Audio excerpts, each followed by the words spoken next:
នេះជាក្បួនដង្ហែអបអរសាទរដល់យុវជនសេងសុធិរិទ្ធជាសិស្សថ្នាក់ទី9នៃវិទ្យាល័យហ៊ុនសែនពងទឹកស្រុករំដួលខេត្តស្វាយរៀងដែលទទួលបានចំណាត់ថ្នាក់លេខ3ទូទាំងប្រទេសក្នុងការប្រឡងសិស្សពូកែថ្នាក់ជាតិផ្នែកគណិតវិទ្យានេះជាកិត្តិយសថ្មីមួយទៀតរបស់ស្រុករំដួលយើងដែលមានយុវជនឆ្នើមដែលមានសមត្ថភាពនាំយកភាពជោគជ័យជូនសាលាវិទ្យាល័យហ៊ុនសែនពងទឹកនិងស្រុករំដួលខេត្តស្វាយរៀងយើ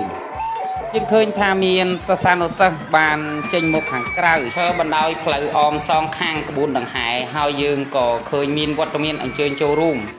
របស់លោកខេមសេនាអភិបាលស្រុករំដួលនិងមន្ត្រីរាជការជាច្រើនរូបទៀតបានអញ្ជើញចូលរួមអបអរសាទរនៅលទ្ធផលជោគជ័យរបស់ប្អូនប្រុសសេងសុធិរិទ្ធផងដែរនៅថ្ងៃទី5ខែឧសភាឆ្នាំ2025នេះទៅតាមការលើកឡើងរបស់លោកគ្រូវ៉ាវិនប្រធានការិយាល័យអប់រំយុវជននិងកីឡាស្រុករំដួលបានបញ្ជាក់ថាក្បួនដង្ហែនេះ